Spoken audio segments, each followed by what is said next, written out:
Canto tercero. Por mí se va a la ciudad del llanto, por mí se va al eterno dolor, por mí se va hacia la raza condenada. La justicia animó a mi sublime arquitecto, me hizo la divina potestad, la suprema sabiduría y el primer amor. Antes que yo no hubo nada creado, a excepción de lo eterno, y yo duro eternamente. Oh vosotros los que entráis, abandonad toda esperanza. Vi escritas estas palabras con caracteres negros en el dintel de una puerta, por lo cual exclamé: Maestro, el sentido de estas palabras me causa pena. Y él, como hombre lleno de prudencia, me contestó: conviene abandonar aquí todo temor, conviene que aquí termine toda cobardía. Hemos llegado al lugar donde te he dicho que verías a la dolorida gente, que ha perdido el bien de la inteligencia. Y después de haber puesto su mano en la mía con rostro alegre, que me reanimó, me introdujo en medio de las cosas secretas. Allí, bajo un cielo sin estrellas, resonaban suspiros, quejas y profundos gemidos, de suerte que al escucharlos comencé a llorar. Diversas lenguas, horribles blasfemias, palabras de dolor, acentos de ira, voces altas y roncas, acompañadas de palmadas, producían un tumulto que va rodando siempre por aquel espacio eternamente obscuro, como la arena impelida por un torbellino. Yo, que estaba horrorizado, dije: Maestro, ¿qué es lo que oigo, y qué gente es esa que parece doblegada por el dolor? Me respondió: esta miserable suerte está reservada a las tristes almas de aquellos que vivieron sin merecer alabanzas ni vituperio. Están confundidas entre el perverso coro de los ángeles, que no fueron rebeldes ni fieles a Dios, sino que solo vivieron para sí. El cielo los lanzó de su seno, por no ser menos hermoso, pero el profundo infierno no quiere recibirlos por la gloria que con ello podrían reportar los demás culpables. Y yo repuse: Maestro, ¿qué cruel dolor les hace lamentarse tanto? A lo que me contestó: te lo diré brevemente. Estos no esperan morir, y su ceguedad es tanta que se muestran envidiosos de cualquier otra suerte. El mundo no conserva ningún recuerdo suyo.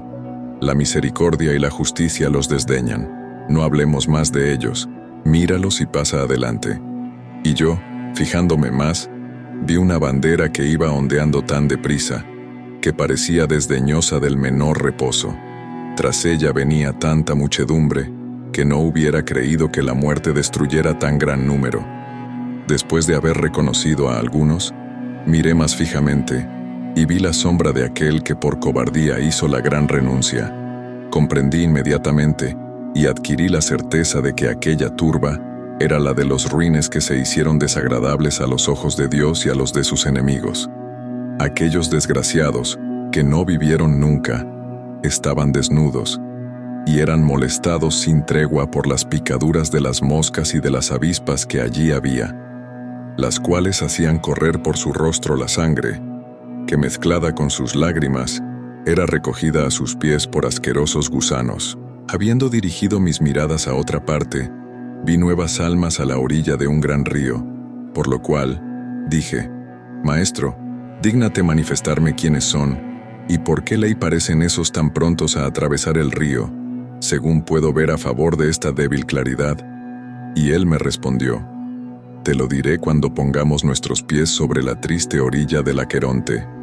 Entonces, avergonzado y con los ojos bajos, temiendo que le disgustasen mis preguntas, me abstuve de hablar hasta que llegamos al río. En aquel momento vimos un anciano cubierto de canas, que se dirigía hacia nosotros en una barquichuela, gritando: ¡ay de vosotras, almas perversas! No esperéis ver nunca el cielo. Vengo para conduciros a la otra orilla, donde reinan eternas tinieblas, en medio del calor y del frío.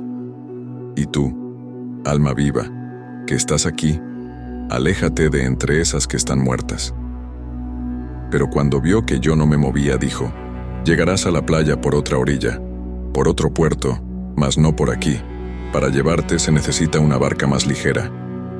Y mi guía le dijo: Carón, no te irrites.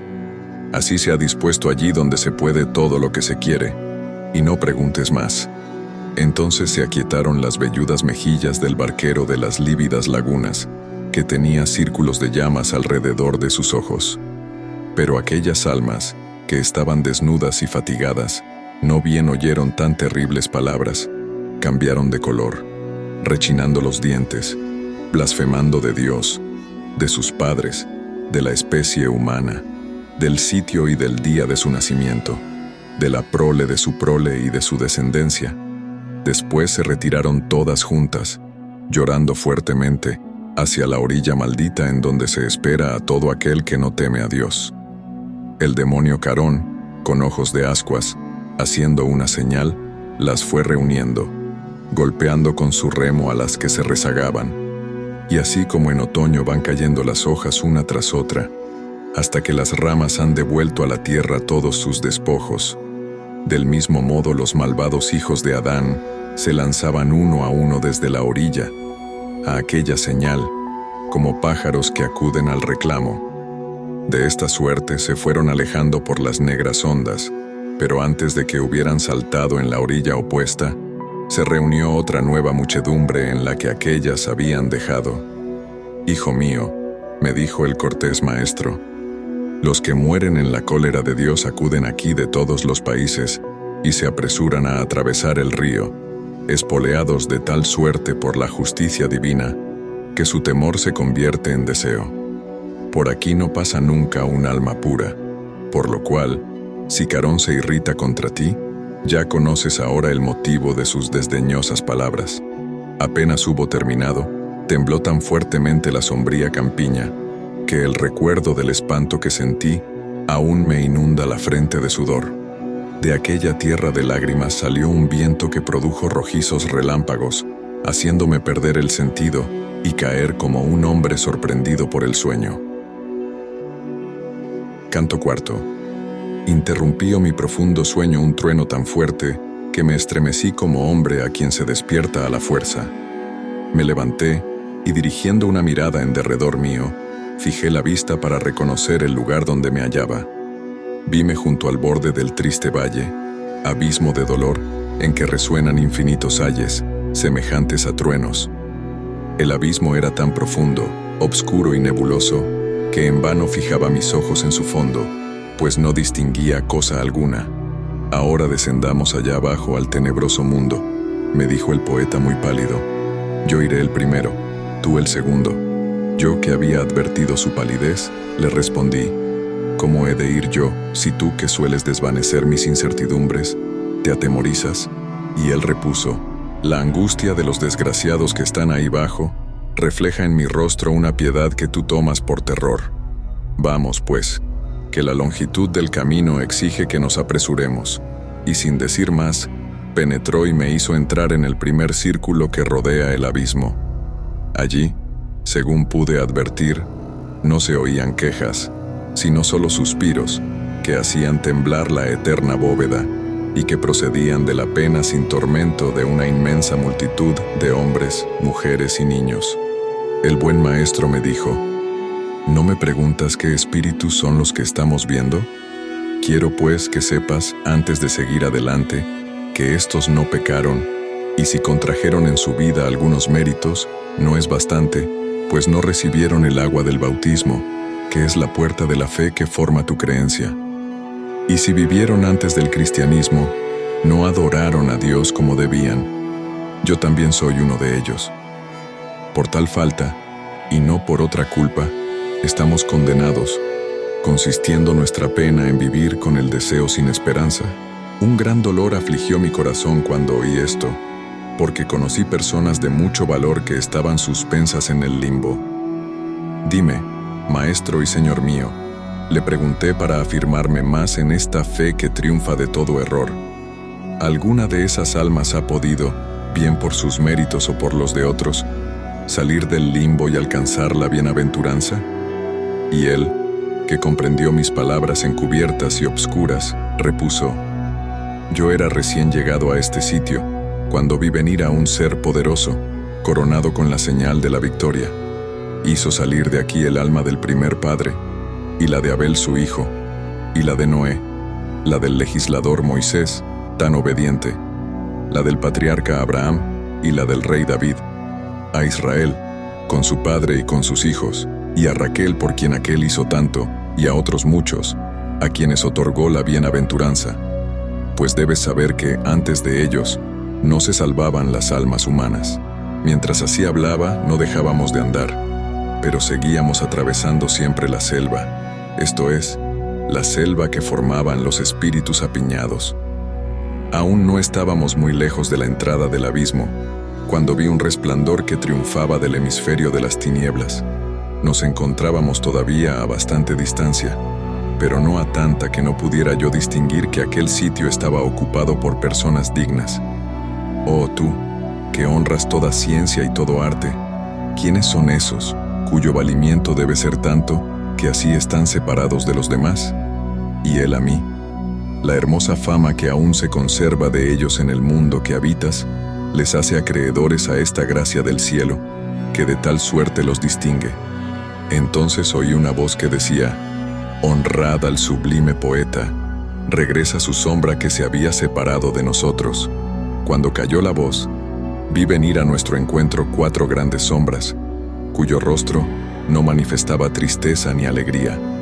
El buen maestro empezó a decirme: mira aquel que tiene una espada en la mano, y viene a la cabeza de los 3 como su señor. Ese es Homero, poeta soberano. El otro es el satírico Horacio, Ovidio es el tercero, y el último Lucano. Cada cual merece como yo el nombre que antes pronunciaron unánimes. Me honran y hacen bien. De este modo, vi reunida la hermosa escuela de aquel príncipe del sublime cántico, que vuela como el águila sobre todos los demás. Después de haber estado conversando entre sí un rato, se volvieron hacia mí dirigiéndome un amistoso saludo, que hizo sonreír a mi maestro, y me honraron aún más, puesto que me admitieron en su compañía, de suerte que fui el 6º entre aquellos grandes genios. Así seguimos hasta donde estaba la luz, hablando de cosas que es bueno callar, como bueno era hablar de ellas en el sitio en que nos encontrábamos.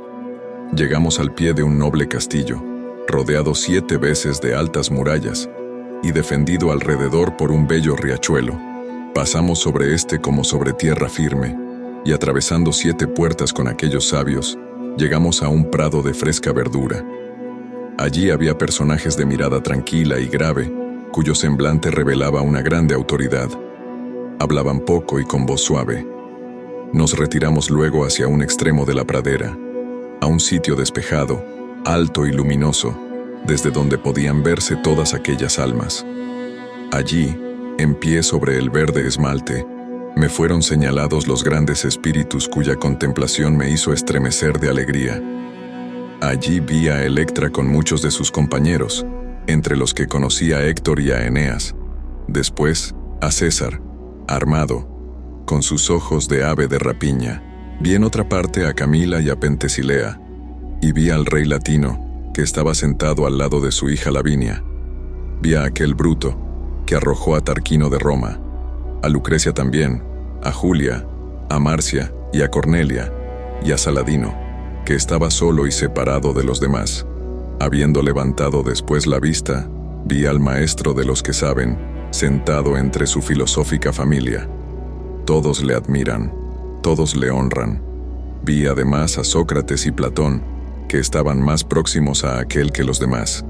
A Demócrito, que pretende que el mundo ha tenido por origen la casualidad. A Diógenes, a Anaxágoras y a Tales, a Empédocles, a Heráclito y a Zenón. Vi al buen observador de la cualidad, es decir, a Dioscórides, y vi a Orfeo, a Tulio y a Lino, y al moralista Séneca, al geómetra Euclides, a Ptolomeo, Hipócrates, a Vicena y Galeno, y a Averroes, que hizo el gran comentario. No me es posible mencionarlos a todos, porque me arrastra el largo tema que he de seguir, y muchas veces las palabras son breves para el asunto. Bien pronto la compañía de 6 queda reducida a 2.